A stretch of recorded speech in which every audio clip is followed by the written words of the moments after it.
मित्रों नमस्कार। जय श्री राम। पुनः स्वागत है आप सभी लोगों का श्री रामचरितमानस पाठ में। मैं राकेश कुमार। चैनल पे नए हैं तो चैनल को सब्सक्राइब जरूर करें, बेल आइकन को दबाना ना भूलें। तो चलिए शुरू करते हैं आज का प्रसंग। मुनि प्रसाद बलि तात तुम्हारी, ईस अनेक कर बड़े टारी। मखर खबारी करी दुहु भाई, गुरु प्रसाद सब विद्या पाई। मुनि तिय तरि लगत पग धूरी, कीरति रही भुवन भरी पूरी। कमठ पीठ पवि कोट कठोरा, नृप समाज महु शिव धनु तोड़ा।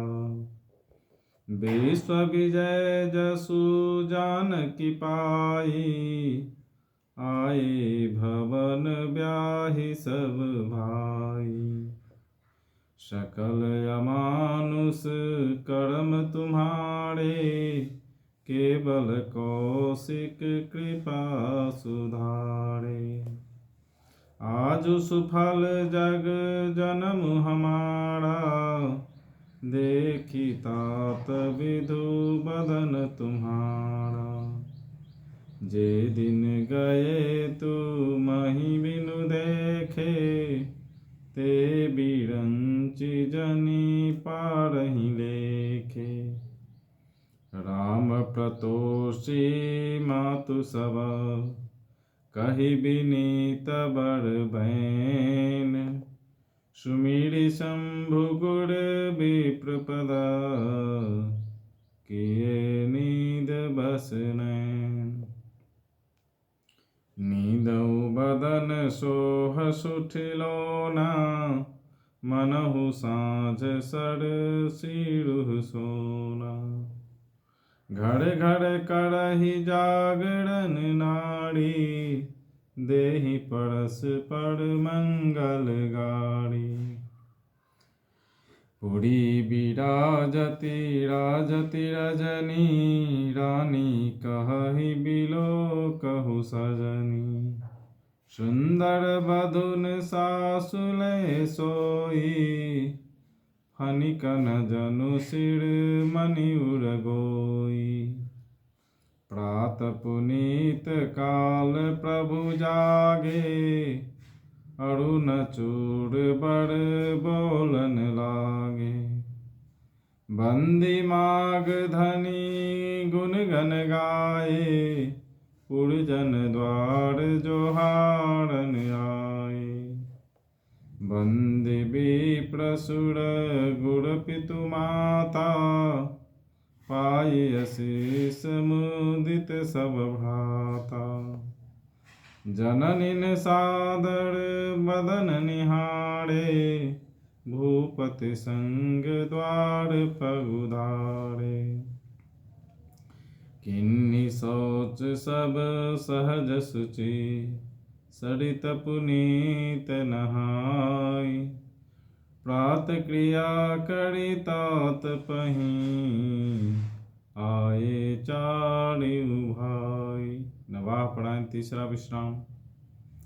भूप बिलो की लिए उड़लाई, बैठे हरषि रजाय सुपाई।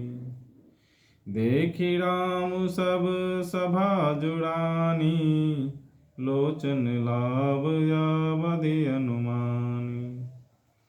पुनि वशिष्ठ मुनि कौशिक आए, सुभग आसननि मुनि बैठाए। सुतन समेत पूजि पद लागे, निरखि राम दो गुर अनुरागे। कहहि वशिष्ठ धर्म इतिहासा, सुनहि महिषु सहित निवासा। मुनि मन अगम गाधि सुत करनी, मुदित वशिष्ठ विपुल विधि वर्णनी। हे तात, मैं बलैया लेती हूँ, मुनि की कृपा ही ईश्वर ने तुम्हारी बहुत सी बलाओं को टाल दिया।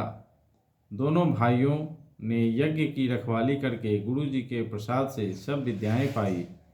चरणों की धूलि लगते ही मुनि पत्नी अहिल्या तर गई। विश्व भर में यह कीर्ति पूर्ण रीति से व्याप्त हो गई। कच्छप की पीठ वज्र और पर्वत से भी कठोर शिव जी के धनुष को राजाओं के समाज में तुमने तोड़ दिया। विश्व विजय के यश और जानकी को पाया और सब भाइयों को ब्याह कर घर आए। तुम्हारे सभी कर्म अमानुषी हैं, मनुष्यों की शक्ति के बाहर है, जिन्हें केवल विश्वामित्र जी की कृपा ने सुधारा है। हे तात, तुम्हारा चंद्रमुख देखकर आज हमारा जगत में जन्म लेना सफल हुआ। तुमको बिना देखे जो दिन बीते हैं उनको ब्रह्मा गिनती में न लावें, हमारी आयु में शामिल न करें। विनय भरे उत्तम वचन कहकर श्री रामचंद्र जी ने सब माताओं को संतुष्ट किया।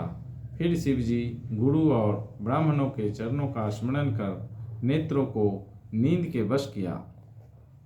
नींद में भी उनका अत्यंत सलोना मुखड़ा ऐसा सो रहा था मानो संध्या के समय का लाल कमल सो रहा हो। स्त्रियां घर घर जागरण कर रही है और आपस में मंगलमयी गालियां दे रही हैं।